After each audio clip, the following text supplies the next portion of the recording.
Hey, what's up guys? Welcome to another POV test drive. Today I'm here with Vincent, and this is his 2002 Honda Civic Si EP3 generation. I've driven pretty much all the SIs up to this point, except for like maybe one or two generations, and this is one of them. So Vincent, tell me about your car. Well, my car is basically close to stock, except just for tires, exhaust, and the rear spoiler. And that's pretty much it. I've owned the car for about like 3 years, since May 2012. And the car has about 160,000 miles on it. And that's basically it. So what kind of tires do you have on here? The tires are Yokohama S drives. Okay, so they're pretty good budget summer tire. And you mentioned you have an exhaust on here as well. Yeah, it's a Ready SP2. Okay, so it's just a single exit catback. Yeah, I'm not a fan of like the dual tailpipe exhaust for like The stock ones. The stock ones, and even like when people put aftermarket dual exit catbacks on cars with just 4 cylinders, it doesn't make sense to me. But otherwise, yeah, it looks like a very clean car. So is it just your daily driver? Yeah, it's just a daily driver. Okay. Well, cool. Yeah, let's go take it for a test drive and see how it does. Okay, so first off, in terms of the seating position, I can't actually find a flaw with the seating position at all, except for one thing, and that's that you're sitting kind of high up. It doesn't really feel like you're sitting that low in the car. And that's kind of a true statement for pretty much all hot hatchbacks. So I can't really ding it for that. But in terms of the driver controls, the steering wheel feels great. The texture feels a lot similar to my old S2000, and it has kind of a glossy leather texture to it. And then, of course, there's the infamous center console mounted shifter, which actually, just like all the other reviewers say, it's great. Like, it falls exactly where your hand wants to go, and you only have to move your hand laterally about, like, I don't know, 6 inches or so to reach the shifter. Out of all the front wheel drive shifters, this placement is the best I've used. And in terms of the seat, it's actually surprisingly really aggressive for a stock OEM seat. It's got really nice side bolstering. The seat itself is a little bit stiff on the back, but it's contoured like really nice to not kind of give you too much or too little like lumbar support, so it's actually really comfortable for me. The pedal position is also typical Honda. It's no complaints with it at all. The gas and the brake are close enough together for heel toe, and I think this car has some aftermarket wider pedals on it, right? Yeah. So it's even easier to heel toe on this thing. And so for those of you who don't know, the EP3 generation Civic Si is the 2002, I believe, to 2005 model year. Yeah. And so this is the one that came after the EM1 Civic Si, which is the car that I used to own. And so with this one, there's a couple of notable changes. So first of all, it loses the high revving traditional VTEC B16A2 engine of the EM1, and instead it uses an actually less performance oriented K20A3, which is now 2 liters instead of 1.6 liters, and it makes the same 160 horsepower, but it makes about 132 foot-pounds of torque, so 20 foot-pounds more torque than the previous engine, but it doesn't have the same traditional VTEC variable valve technology. Instead, it uses iVTEC, and so it doesn't rev as high. The red line's only 6,800 RPMs. You don't feel that same kick in the butt that you get with traditional VTEC. And as far as my research has led me to know, the difference with iVTEC in this particular engine versus traditional VTEC is that instead of having a VTEC valve timing on both the intake and exhaust cams, it only has it on the intake cam. So it doesn't produce quite as much power per liter as the previous engines.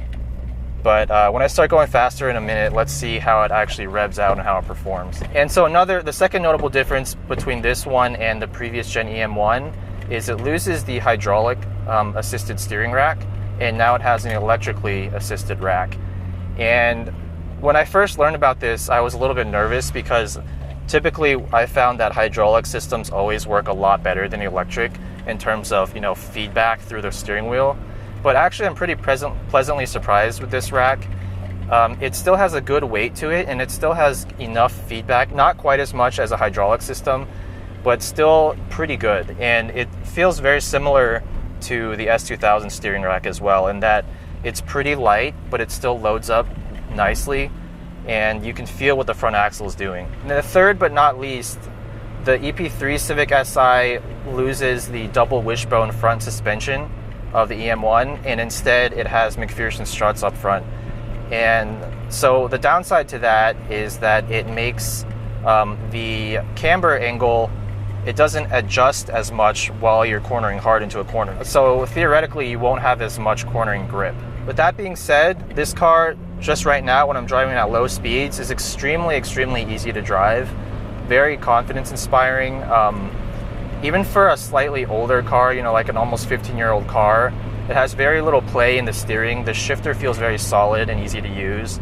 In fact, out of all the front-wheel drive Honda shifters, I think this one might be my favorite, not only because of the placement of the knob itself, but also just how positive the shifting action feels.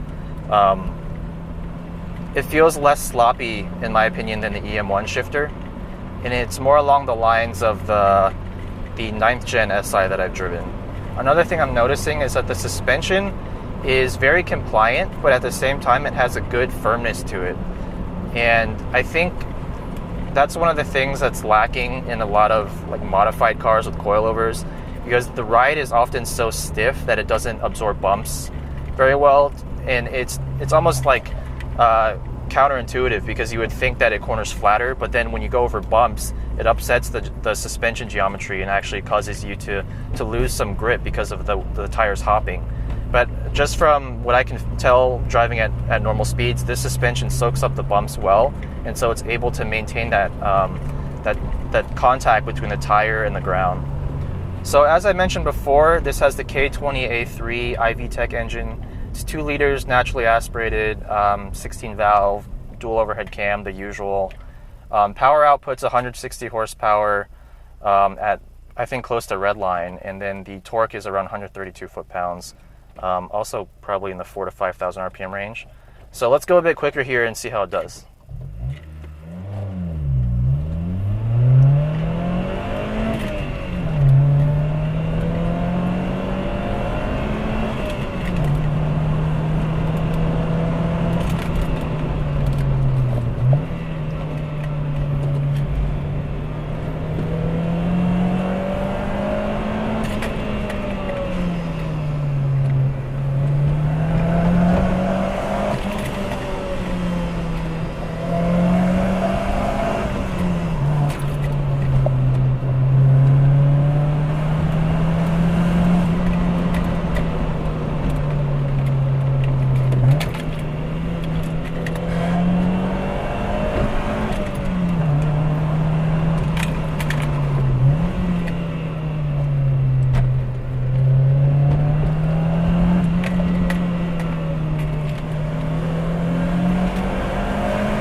So I don't think I could actually drive it that much quicker for much longer, because actually the brakes are starting to fade on me a bit. I think the rotors on this car might be warped, because when I press on the pedal, it does give a little bit of shudder or vibration in the pedal.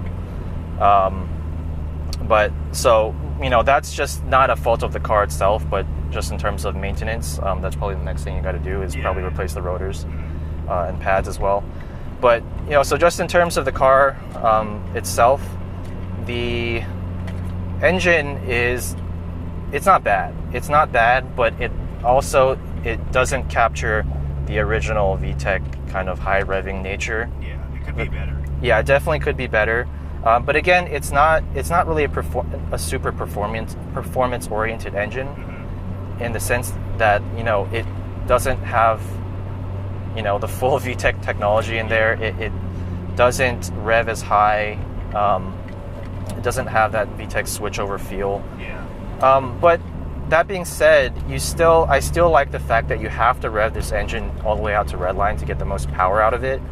It's not like a modern small turbocharged engine where you have to kind of keep the revs in the mid-range to get the best torque out of it. It's still a rev-happy engine, so I like that about it. It's just lacking a little bit in the sound and the feel. And then in terms of the driving controls when I'm going faster, the steering still feels pretty good, but compared to the hydraulic system, when you're going faster, that's where it starts to show kind of the weaknesses of the electric power steering system, because it doesn't give you quite as much feedback when you're cornering hard. But then again, it's not bad, and out of the various electric steering systems I've used, it's one of the better ones for sure. It's not too far off from the S2000. Very easy to heel toe. The clutch is very, very forgiving. And the transmission is very easy to use as well. It's like damn near impossible to miss a shift with this thing. The throws are not too long, not too short, and the space between the gears is actually quite good. So very easy to shift. The one real weak area that I can find with this car when you drive it quickly is the braking, and not only because the rotors are warped, I think, on this car, but also it's kind of like a big car too. Yeah, so I think this car weighs a little over 2,700 pounds or so. So it's definitely heavier than the previous generations, but then again, it's lighter than, you know, the newer generations. So it's kind of in the middle, you know, with only 160 horsepower and kind of a high center of gravity because it sits kind of high. It doesn't give you like the most planted feeling. It doesn't feel really like a sports car in that sense. But for a canyon car, I think it's still a lot of fun. You can drive it very quickly with a lot of confidence, and that's one thing that even if you do have a very dedicated, focused sports car, if it has nervous handling, then that defeats the purpose of it, because you can't drive it anywhere near its limit, because you always feel like it's about to kill you. This car doesn't feel that way, because, well, besides the brakes, but it doesn't feel nervous whatsoever, and I can push the limit of myself as a driver, you know, through the corners just that little bit harder with this car. In terms of acceleration, I think from the factory this is rated 0 to 60 in about maybe 7.5 seconds. Quarter mile maybe around 16 seconds or so. So it's not exactly a fast car, but you know, and the engine's not really all that exciting, but at the same time, it's got enough, in my opinion, it's got enough straight line acceleration to make it fun and not so anemic and slow that you find yourself like not even being able to push it hard in the corners because you can't get up to speed. You can get up to speed pretty well. And another thing that helps the acceleration is the fact that the gearing's super, super short. So I think the second gear tops out only around like 50 to 55 or so miles per hour. So it does require a shift to third to hit 60, which I'm sure that probably makes the 0 to 60 time a little bit slower than it could be. But the benefit of that is that you always have a gear that you can be in for the optimal like corner exit acceleration. And I really like that. One of my biggest complaints with my NSX is the gearing is just way too long for the track, or especially for tight roads like this. The second gear actually goes all the way up to 81 miles per hour, and it's a 5-speed transmission. So exiting corners on the track at Laguna Seca, the hairpins, turn 2 and turn 11, it's just a pain. Like sometimes I wish I would just downshift to first, but I'm not about to do that to my synchros. But this car, it's nice because you can always find the right gear for the situation. Suspension, it's pretty good, but it is soft enough to where it does cause the chassis to roll quite a bit in the corners, and it does have more body roll than I would like for, you know, a sporty car. So I think once you've got the brakes all done, if you do plan to mod this car at all, suspension's probably one of the first things. Maybe lower it like an inch and a half as well, just to get the center of gravity a bit lower. It'll corner a little flatter. Coilovers, stiffer springs, and maybe like a sway bar would help it in the corners a lot. But that being said, since it is your daily driver, I think it has a really good balance between the comfort side and the sporty side. Exactly. And it soaks up the bumps very well. And that's something that you can't say about, all, sports cars. So overall, how does this car compare to the other generations of Civic Si that I've driven? It feels honestly like right in between. So obviously I used to have an EM1. That was, in my opinion, the most hardcore Civic Si that I've driven, and it's also the oldest one that I've driven. Owned it for not even a year, but the thing with that car is I felt like the car was like all motor, and in the sense that like the engine is just, when you rev it like to 8,000 RPMs, that's all you can really think about, is that just that VTEC sound and that feeling of the switchover. But then the chassis itself, even though it had double wishbones all around and it was lighter and whatnot, it didn't feel all that sporty to me. I mean, mine was bone stock, and so like this car, it had a soft suspension. The steering ratio was very slow, so I had to crank the wheel a lot in the corners. It wasn't a car that I really enjoyed driving fast that much. I liked the engine, whenever I revved it out. Yeah. And this one adds a layer of like extra practicality with the hatch. It adds better comfort, easier to drive in my opinion as well. The interior is a lot newer, more modern. And then going to the later generation SIs, like the 8th gen and the 9th gen, those just bring the whole refinement level up to a different level. More power, more weight. That's kind of the recipe that a lot of car manufacturers have been taking. So the fun to drive factor, so to speak, isn't quite as high with the newer cars, just purely in terms of like the chassis, the cornering, the steering, and everything. Obviously, the 8th gen SI has a really nice high revving engine as well, so I like that about it. But other than that, I still think this car is just as fun, if not a little more fun to drive, because it's lighter, it's smaller, it has more analog controls in my opinion. So I think this car falls in like right in between those generations pretty nicely. What other cars were you considering when you bought this one? Another car I was considering was a RSX Type S. Okay. Yeah, but I couldn't really find anything in the price range that my parents wanted to buy, since this is my first car. Okay. So we found this car, and then it was also practical with the hatch and everything. Yeah. So we just decided on this car. Yeah, so the RSXS, that's a great car to compare this against. Well, actually the base model RSX is a better comparison. Same engine, similar weight and everything. But the Type S is one of those cars that I've been wanting to review. So if any of you subscribers have one, and you're located in the Bay Area, let me know, because that's one of the cars that's like near the top of my list right now. Because I've driven a lot of Hondas, pretty much like more than half of the performance-oriented Hondas out there, and that's the one car that's been eluding me for a while. Even though I've driven S2000 NSX, I still can't find a Type S RSX to drive. But this car, if you're looking for a clean one nowadays, it's hard to find. Yeah, with reasonable miles, like 100K or at least under 150K, they're not that hard to find or easy to find. Cosmetically, a lot of them are like beaten up. Yeah, a lot of them are beat up, riced out, lowered to within an inch of their life. This one is pretty much all stock. Just the tires and the exhaust, they don't take anything away from the car, obviously. In fact, I think the exhaust sounds pretty good when you rev it out. So overall, I like the car. If you can only have one car, you need something that's relatively practical, has enough cargo space, and still gets decent fuel economy. Like, what kind of fuel economy do you get on this? About like 25 to 30. 25 to 30. Yeah, it depends how I drive. Okay, and is that with regular gas? Yeah. Okay, so this engine doesn't even require premium gas. So I guess that's an upside to not having like a traditional VTEC, because those all, I think, at least recommended you use premium gas. So Did you have to use 91 for EM1 too? So that was one thing where I wasn't sure about. So I looked it up on a few forums, and some people said to use, the premium 91 octane. So I just did that. I think the dealership that I bought it from probably just used regular gas, and I don't think it really did anything bad to the engine. But well, that's awesome.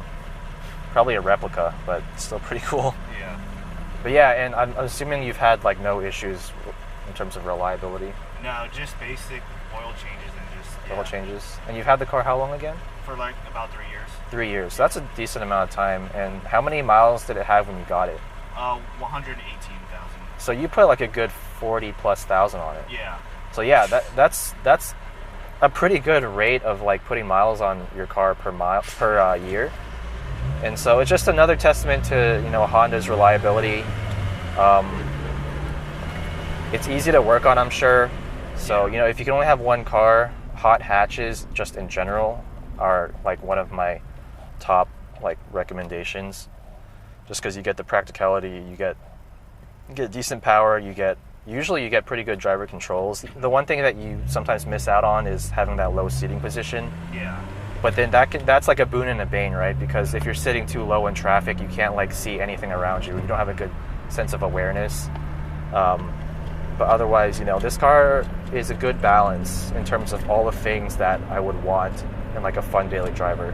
After I sold my EM1 Civic, I was kind of toying with the idea of getting one of these, or at least test driving one, just to see what the next generation of SI would get me. Because I like the EM1, but I figured I had an S2000 at the time. I didn't need two cars that had like torqueless motors that you have to rev to 8,000 to get any power out of it. Like I drove the EM1 in the canyons once, and the brakes like almost just killed me. So I wasn't about to spend money on upgrading it either. So it just didn't make sense for me to keep that car. And I was considering one of these because, as we found out, it's a much better daily driver. I kind of want to keep it for like a really, really long time. Maybe until I even grow old. Just because it's like my first car. Okay. And I kind of want to experience the nostalgia later on in the future. Yeah, so it's got that sentimental value to it, for sure. I do want to do an engine swap in the future. Probably just JDM bumpers and pretty much go all out. What kind of engine swap? Probably like a K24. Oh, okay, so the newer 2.4 liter. Yeah. The one from the TSX though. Okay. Yeah. That's like 200 horsepower, right? Yeah, about 200. It has a lot more torque than the K20A2. Yep. Yeah, if for a daily engine swap, that would be like a pretty good choice, because it's not super high revving, but you get I would say like 200 horsepower is probably the limit of what you want in this car without doing a lot more chassis modifications. Yeah. So, that wouldn't be a bad choice. Yeah. Probably suspension, of course, in the future. Yeah, that's probably suspension. The first thing. Suspension and brakes, for sure. Suspension and brakes. There's no point adding power if you can't stop or if you can't corner, right? What a lot of people don't know about the engine is that the the kind of fake VTEC, it actually kicks in around 2,200 RPMs. Oh, really? Yeah. So it's not like the traditional VTEC where it like kicks in at like 4 to 5.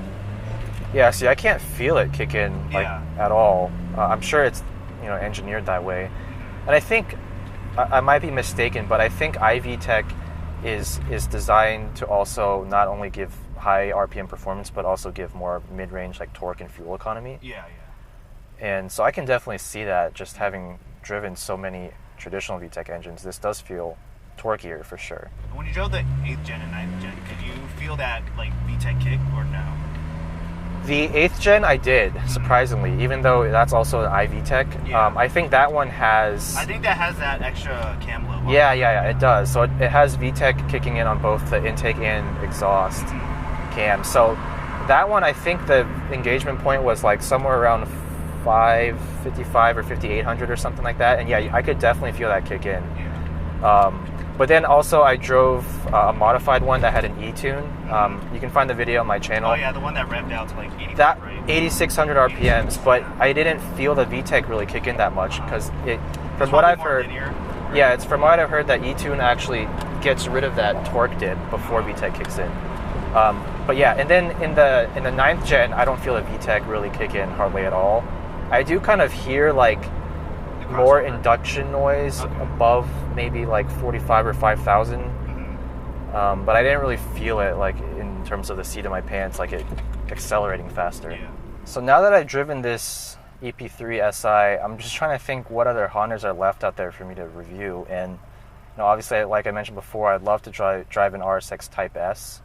I do have a normal base model RSX that's in the plan, so that'll give me a good comparison versus this car. Besides that, like some of the older, like the first gen Civic Si, the DC2 Integra, if someone had a USDM Type R, that would be Awesome. amazing.